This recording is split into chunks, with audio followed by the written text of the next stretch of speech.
Good morning friends. हम indices के बारे में आज बात करेंगे।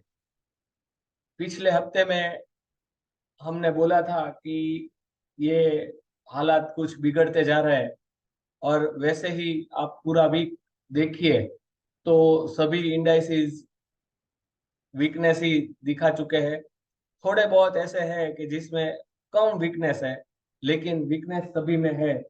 लास्ट टाइम हमने ऐसा भी बोला था कि निफ्टी अभी तो 50 डे का सपोर्ट ले रहा है, लेकिन वो ब्रेक हो जाएगा। और दूसरी बात मैंने ये बोली थी कि ये जो रेजिस्टेंस लाइन है उसके ऊपर उसका टिकना जरूरी है। लेकिन आप देख सकते हैं कि थर्सडे को उसने अप मूव तो दिया अपने चंद्रयान की जो सफलता है उसके बारे में, लेकिन बाद में नेगेटिव क्लोजिंग दिया थर्सडे को। और फ्राइडे को उसने 50 डीए में गैप डाउन के साथ तोड़ दी है। तो ये पूरा स्ट्रक्चर जो है वो अभी वीक हो गया है। और जब भी 50 डीए में टूटती है तो ऐसा माना जाता है कि वो 200 डीए में तक आ सकता है। तो ये अपना अभी का लेवल ये यहाँ तक रहेगा, ऐसी गुंजाइश है। तो निफ्टी में नेगेटिव न्यूज आ रहे हैं सभी से। हाल ही में अगर आप देखिए तो थोड़े जो जर्नलिस्ट है उसने ऐसा बोला है कि एक कॉरपोरेट है, जैसे अदानी में हुआ था ऐसा दूसरे भी कोई कॉरपोरेट में हो सकता है। उसने कोई हेरा फेरी की हुई है फॉरेन करेंसी की। तो अगर वो सब नेगेटिव न्यूज आते हैं तो आप मान लीजिए कि up to Diwali no chance of up move. Up move की एक ही बात हो सकती है, अगर ये 19,500 के ऊपर 2 दिन टिकता है तभी अप मूव पॉसिबल है। अदरवाइज कोई गुंजाइश नहीं है अप मूव की। वो नीचे नीचे नीचे ही चला जाएगा। तो निफ्टी में हमारा व्यूज है वो नेगेटिव है। बैंक निफ्टी में हम देखते हैं तो बैंक निफ्टी में भी उसने 50 डीएमए को तो तोड़ ही दिया था, लेकिन अब ये 10 डीएमए और 20 डीएमए भी 50 डीएमए को तोड़ दी। यहाँ उसका रेजिस्टेंस लेवल है और ये यहाँ से यहाँ तक आ सकता है। तो अगर ऐसा कुछ हुआ, जियो फाइनेंस में भी फ्राइडे तक सेलर सर्किट ही लगी, तो ये सब दिखा रहा है कि नेगेटिवनेस बढ़ रही है। और ये से भी उसका टर्न ऐसे हो गया है। तो यहाँ यहाँ ऐसे कुछ कोई भी लेवल पे आ सकते हैं। जैसे लास्ट टाइम मैंने बताया था कि हम लेवल के बारे में सोच सकते हैं, लेकिन कुछ कह नहीं सकते जब तक रिवर्सल नहीं आता। अगर हम नेट निफ्टी 500 के बारे में बोले तो भी उसने भी ये पूरा नेगेटिवनेस दिखाया है। अगर आप देखिए तो यहाँ पे हाई बनाने के बाद वो यहाँ पे आया नीचे जाके, लेकिन उसको क्रॉस नहीं कर पाया। तो ये रिवर्सल हो रहा है। अभी 50 डीए में उसने तोड़ी नहीं है, लेकिन अगर टूट गई तो वो भी यहाँ तक आ सकता है। तो ये भी आप ख्याल में रखिएगा निफ्टी 500 में। स्मॉल कैप में हम देखते हैं, मिड कैप में देखते हैं तो मिड कैप ने अपना हाई बना के ये रिवर्सल दिया हुआ है।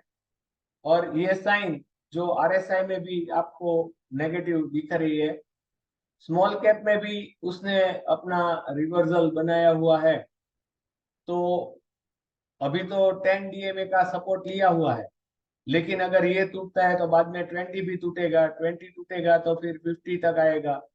और यहाँ तक, क्योंकि ये जो रनअप है वो इतना बड़ा रनअप हो चुका है, तो 35% तक की करेक्शन की गुंजाइश उसमें है। हम ऑटो के बारे में सोचे तो ऑटो ने भी 10 और 20 दोनों डीएमए को तोड़ दिया है। अभी उसने 50 डीएमए का सपोर्ट लिया है, लेकिन वो टूट सकता है। और हमारा जो ये पहले वाला कंसोलिडेशन जोन है वहां पे आने की पूरी उम्मीद लग रही है। जैसे ही ये टूटा 50 डीएमए का सपोर्ट, वो नीचे आएगा। लास्ट टाइम हम ऐसा बिलीव कर रहे थे कि अगर ये ऊपर की ओर ब्रेकआउट देगा तो उसमें अप मूव आएगा, लेकिन ये रेजिस्टेंस फेस करके वो नीचे ही आ गया है। कमोडिटी की बात करें तो कमोडिटी भी ऑटो की तरह ही 50 डीएमए पे खड़ा है, लेकिन उसने 10 और 20 डीएमए गैप डाउन के साथ तोड़ दी है। तो ये भी टूटेगा और वो भी नीचे की ओर आएगा, ऐसी बात लग रही है हमें। तो उसमें भी कोई पॉजिटिविटी है नहीं। कंजम्पशन के बारे में बात करें, उसने तो 10, 20 और 50 तीनों डीएमए को तोड़ दिया है और उसके नीचे क्लोज दिया हुआ है। तो अभी उसके लिए ये बहुत ही स्ट्रॉन्ग रेजिस्टेंस बना हुआ है और पॉसिबली वो भी नीचे आ सकता है और नीचे सपोर्ट लेगा। तो उसमें भी कोई अप मूव की गुंजाइश नहीं है। एनर्जी ने भी, अब देखिए, 10 और 20 डीएमए को तोड़ दिया और गैप डाउन के साथ तोड़ दिया। आप सभी इंडाइसिस को देखिए, ये बात कॉमनली मालूम हो रही है कि या तो 10 और 20 को गैप डाउन के साथ तोड़ दिया है या तो 50 को गैप डाउन के साथ तोड़ दिया है। तो अगर ये बात है तो यहाँ पे उसका सपोर्ट है एनर्जी का।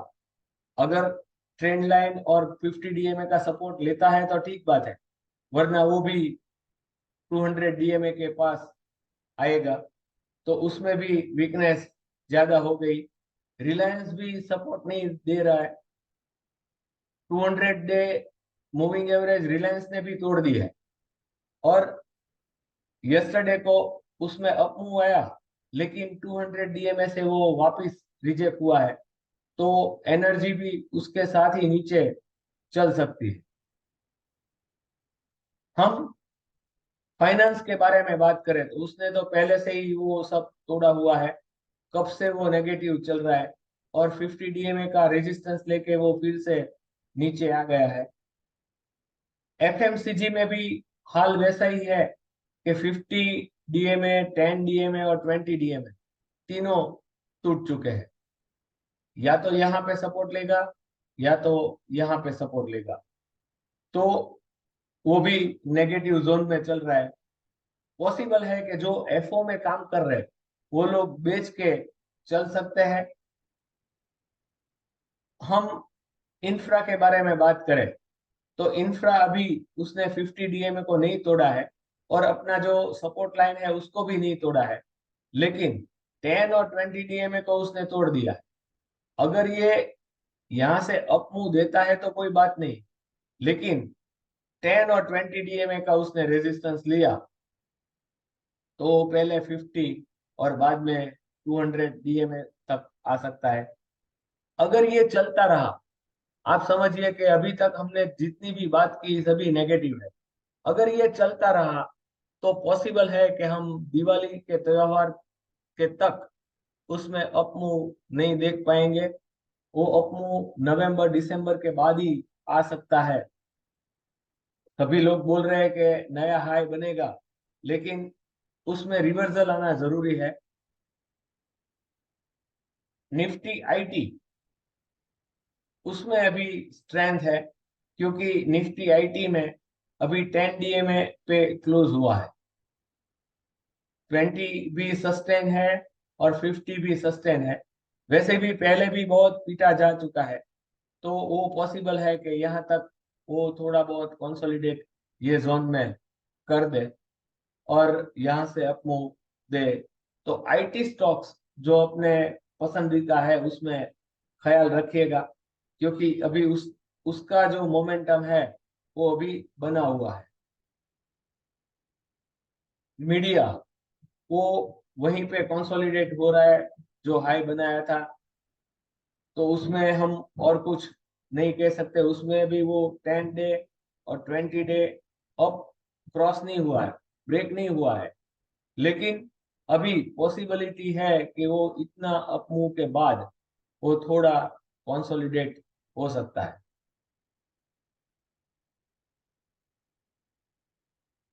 हम मेटल की बात करें तो मेटल ने 10 और 20 डीएमए को तोड़ दिया है, लेकिन अभी 50 डीएमए का और ये अगला वाला सपोर्ट नहीं टूटा है।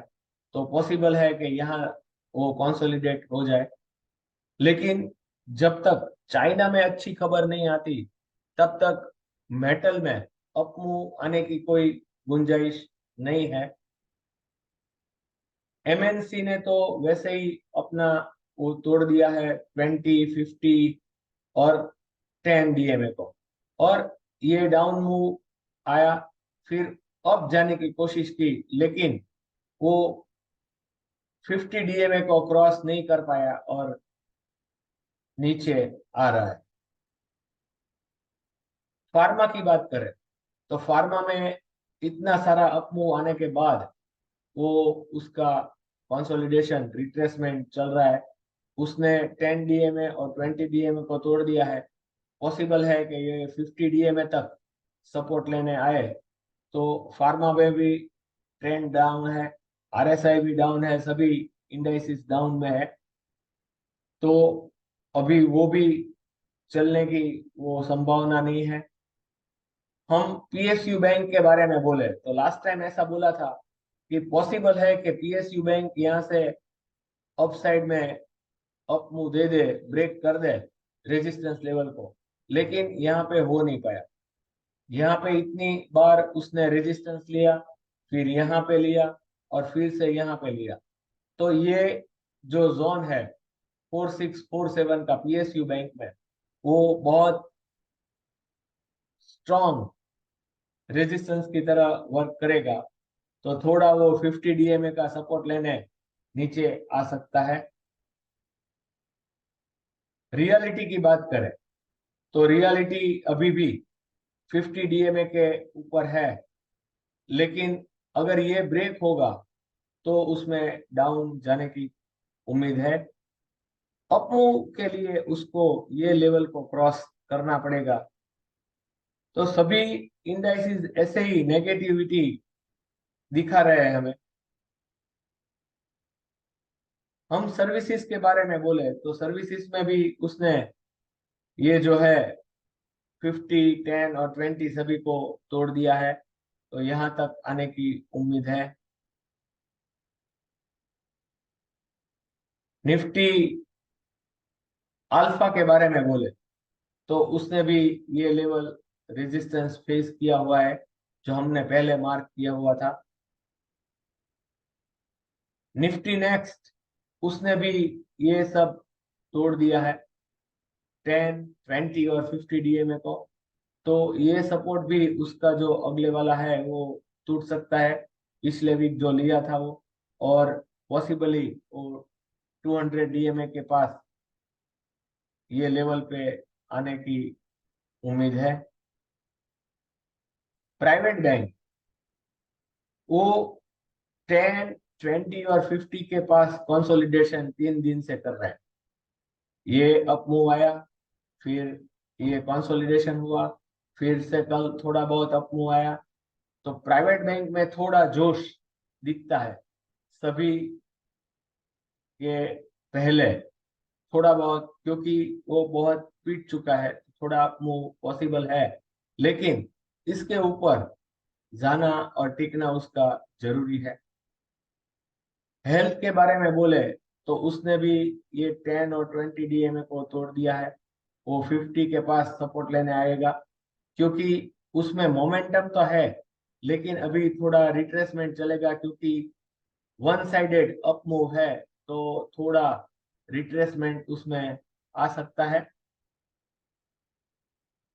हम डिजिटल के बारे में बोले तो डिजिटल थोड़ा पॉजिटिव है, क्योंकि उसने अभी तक 10 और 20 डीएमए को नहीं तोड़ा है।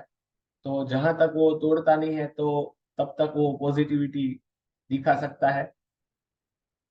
ऑयल और गैस जो हमारा लास्ट सेक्टर है, उसने भी रिलायंस के साथ अपना 10, 20 और 50 डीएमए को तोड़ दिया है। दूसरी बात, अभी ये फॉलिंग 20 डीएमए है। तो जब तक ये उसका मुंह इस साइड में नहीं होगा, तब तक ये डाउन साइड आगे चलती रहती। और पॉसिबली 200 डीएमए या तो ऐसा कुछ आ सकता है, या तो उसके भी नीचे के लेवल पॉसिबल है उसमें। तो ये सब इंडाइसिस के बारे में हम देखते हैं तो ऐसा लगता है कि आईटी थोड़ा पॉजिटिव है, प्राइवेट बैंक थोड़ा पॉजिटिव है, और सभी इंडाइसिस है वो नेगेटिव चल रहे हैं। या तो उसने 10 डीएमए को तोड़ दिया है, या तो 20 को, या तो 50 को तोड़ दिया। तो रिवर्सल तभी आएगा जब तक 10, 20 या 50 डीएमए के ऊपर 2 या 3 दिन तक वो सस्टेन नहीं रहता। तो बेच के चलने में आप ज्यादा सफल रहोगे ऐसी उम्मीद है। हाँ, इतना गैप होने के बाद पॉसिबल है कि एक बाउंस आ सकता है, लेकिन जब तक 19,500 क्रॉस नहीं होता 2 दिन तक, अपमूव की कोई पॉसिबिलिटी नहीं है। डाउन साइड में 18,800 या तो 18,500 तक की उम्मीद ज्यादा है। तो वैसे सोच के वो अपना काम करिएगा। Thank you. Thank you.